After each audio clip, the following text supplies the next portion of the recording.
Hi అండి, అందరూ ఎలా ఉన్నారు? చాలా రోజుల తర్వాత మేము ముందుకు మళ్ళీ వచ్చాను. ఈరోజు నేనైతే గోంగూర పప్పు ఎలా చేసుకోవాలో చూపిస్తాను. ముందుగా అయితే మనకు కావాల్సినంత గోంగూరని ఇలా తీసుకొని శుభ్రంగా కడిగి ఒక ప్లేట్లో పెట్టుకున్నాను. దీన్ని కొద్దిగా కట్ చేసుకుందాం. 3 విజిల్స్ అయితే వచ్చాయి. ఇప్పుడు స్టవ్ ఆఫ్ చేసేసి గోంగూరని కట్ చేద్దాం. పప్పు అయితే ఉడికింది, విజిల్ తీసాను. ఇది ఒకటి గమనించారా మీరు? నేను పప్పు ఉడికేటప్పుడు లోపల ఒక గిన్నె పెట్టాను, దానివల్ల పొంగు ఇలా రాలేదు మూత మీదకి. ఎప్పుడైనా పప్పు కుక్కర్లో వండినప్పుడు ఒక చిన్న గిన్నె పెట్టండి, పప్పు పొంగకుండా ఉంటుంది. ఓకేనా? ఇప్పుడు మూత తీసి చూద్దాము. పప్పు అయితే చక్కగా ఉడికింది. చూసారా? ఇక గిన్నె ఇలా పెట్టాను.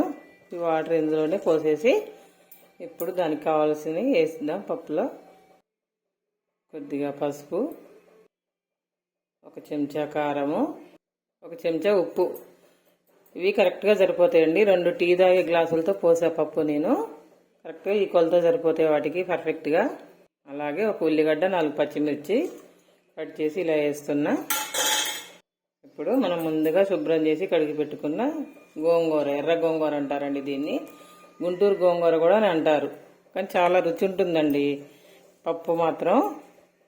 ఇలా ఒకసారి వండి చూడండి, అస్సలు వదిలిపెట్టరు. మళ్ళీ మళ్ళీ వండుకొని తినాలనిపిస్తుంది మీకు కూడా. చాలా చాలా రుచిగా ఉంటుంది. కొద్దిగా వాటర్ యాడ్ చేద్దాము. ఓకేనా? ఇప్పుడు ఒకసారి దీన్ని మొత్తం కలిపేద్దాము. ఇలా కలిపి మూత పెట్టేసి ఒక 2 విజిల్లు వచ్చేంత వరకు స్టవ్ మీద పెట్టేసుకుందాం. 2 విజిల్లు అయితే వచ్చాయండి. దీంట్లో పక్కన పెట్టుకున్నాము. పప్పు అయితే కమ్మటి వాసన వస్తుందండి. గోంగూర పప్పు అసలు ఎంత కమ్మటి వాసన అంటే ఎప్పుడెప్పుడు తినేయాలా అనిపిస్తుంది. ఇప్పుడైతే పక్కన పెట్టేసుకొని ఇంకా దానికి కాంబినేషన్గా ఆలు కర్రీ చేస్తున్నాను. అలాగే దోశల్లో కూడా పనికొస్తుందని చేస్తున్నాను అండి. ఇప్పుడైతే కడాయి పెట్టుకున్నాము.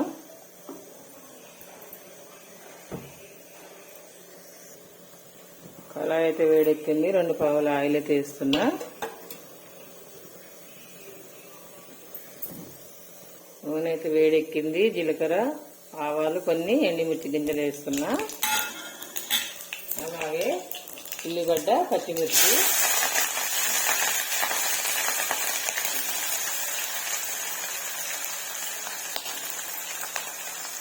అండి. ఇప్పుడైతే కొద్దిగా పసుపు వేస్తున్నా. కొద్దిగా ఉప్పు వేసామనుకోండి ఉల్లిగడ్డ ముక్కలు తొందరగా వేగుతాయి. ఇప్పుడైతే ఉల్లిగడ్డ ముక్కలు వేగాయి. ఆలుగడ్డ ముక్కలు వేస్తున్నా. కొద్దిగా స్టవ్ తగ్గించుకుందాము.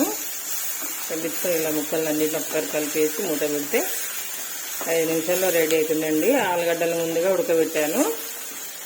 ఇది కర్రీ టైప్ చేస్తున్నా అండి, ఫ్రై లాగా కాకుండా.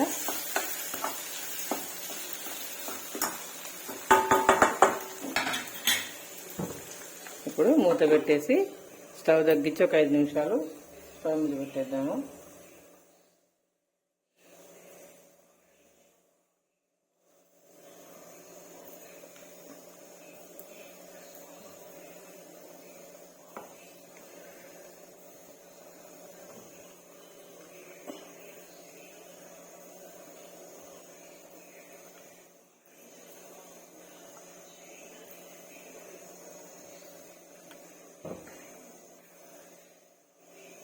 మనం ఆలు కర్రీ మగ్గేంత వరకు ఈ లోపల కొన్ని గిన్నెలు అయితే కడిగేస్తానండి.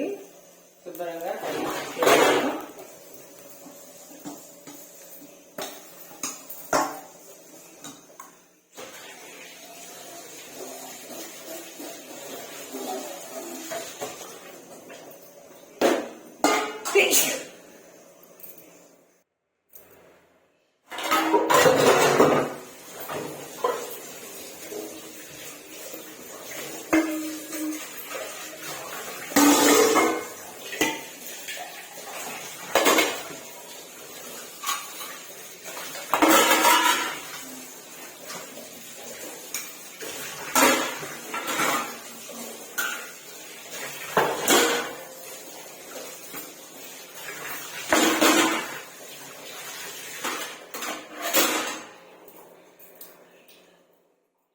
చూసారా, కూర అయ్యే లోపల గిన్నెలన్నీ కడిగేశాను. శుభ్రంగా ఎలా అయిపోయాయో ఇలా వెంటనే పనులు చేసుకుంటే వంటగది కూడా చాలా నీట్గా ఉంటుంది. పనులు కూడా త్వరగా అవుతాయి. గిన్నెలు కడిగేసరికి కూర కూడా చక్కగా మగ్గిపోయింది. చూసారా, ఏం లేదండి, ఇలా చక్కగా 5 నిమిషాల్లో అయిపోతుంది. ముందుగా ఆలుగడ్డ ఉడకబెట్టుకుంటే కర్రీ మంచి ఆలుగడ్డ ఉడుకుతుంది, కూర కూడా మంచిగా అవుతుంది. ఇప్పుడు కొద్దిగా ధనియాల పౌడర్ వేద్దాము. నేనైతే మసాలాలు ఎక్కువ వాడనండి. మా ఇంట్లో కారం కూడా చాలా తక్కువగా తింటారు. అందుకనే 5 పచ్చిమిర్చి అయితే వేసానండి 2 ఆలుగడ్డలకి. నాకైతే ఈ కారం సరిపోద్ది. కావాలనుకునే వాళ్ళు ఇంకొద్దిగా వేసుకోవచ్చు, స్పైసీగా తినాలనుకునే వాళ్ళు.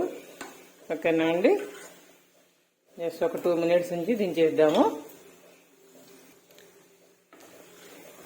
ఇలా కలుపుదాం ఒకసారి. ఉప్పు కారం చూద్దాం ఎలా ఉందో. సరిపోతే మళ్ళీ వేసుకుందాము. ఉప్పు కారం అన్నీ పర్ఫెక్ట్గా సరిపోయాయండి. ఓకేనా, ఇప్పుడైతే దీన్ని దించి పక్కన పెట్టేసి పప్పు తాలింపు. ముందుగా స్టవ్ మీద అయితే గిన్నె పెట్టా. ఇప్పుడు తాలింపు కోసం నూనె అయితే వేసుకున్నా. 2 పావుల నూనె సరిపోద్దండి పప్పులోకి. నూనె అయితే వేడెక్కింది. జీలకర్ర ఆవాలు వేస్తున్నా. అవి కొద్దిగా వేగాలి. చిటపట అన్న తర్వాత మనం ఇప్పుడు వాటిలో ఎండుమిర్చి అయితే వేద్దాము తాలింపులోకి. ఎండుమిర్చిలు కూడా వేగినాయండి. ఇప్పుడు దంచి పెట్టుకున్న ఎల్లిపాయ అయితే వేసుకున్నా.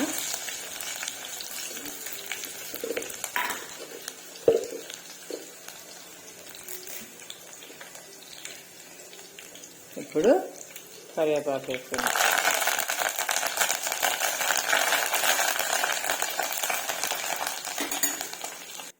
ఇప్పుడు గోంగూర పప్పుని మనం చక్కగా మెదిపి పెట్టుకున్నాము. ఏగిన తాలింపులో పప్పు అయితే వేస్తున్నా. అయితే మన కుక్కర్లో కొద్దిగా వాటర్ తీసి శుభ్రంగా కడిగి దీన్ని అయితే పోస్తున్నా అండి. ఒక 2 మినిట్స్ వేడి కావాలండి, ఎందుకంటే వాటర్ వేసాం కదా. లేకపోతే ఇలా వేడి కానియకపోతే స్మెల్ వస్తుంది. కొద్దిగా ఇది పప్పును ఒక ఉడికి వచ్చేంతవరకు స్టవ్ మీద ఉంచి దించుకుంటే పప్పు 2 రోజులైనా ఏం కాదండి, మంచిగా తినొచ్చు. గోంగూర పప్పు చాలా చాలా రుచిగా ఉంటుందండి, నిజం. మీరైతే ఒకసారి వండి చూడండి ఎంత బాగుంటుందో. ఓకేనా ఫ్రెండ్స్, నా వీడియో కనుక మీకు నచ్చినట్టయితే లైక్ చేసి, షేర్ చేసి, సబ్స్క్రైబ్ చేయండి. చూసారా, పప్పు అయితే ఉడకబెట్టింది ఎలా కలిపెల్లాడుతుందో. చక్కగా ఇలా ఒక పొంగు రావాలండి. ఉప్పు కారం అయితే చూద్దాము ఎలా ఉందో, రుచి చెప్తా మీకు. అబ్బా, కమ్మగా ఉందండి. కాకపోతే కొద్దిగా ఉప్పు తగ్గింది. ఉప్పు అయితే వేస్తున్నా. ఉప్పు కూరకు సరిపడా ఉంటేనే మంచి స్మెల్ వస్తుందండి. లేకపోతే ఉప్పు అప్పుడు మంచి కూర, ఏ కూర అయినా సరే అండి, మంచి వాసన వస్తుందంటే దాంట్లో ఉప్పు సరిపడా ఉన్నట్టు.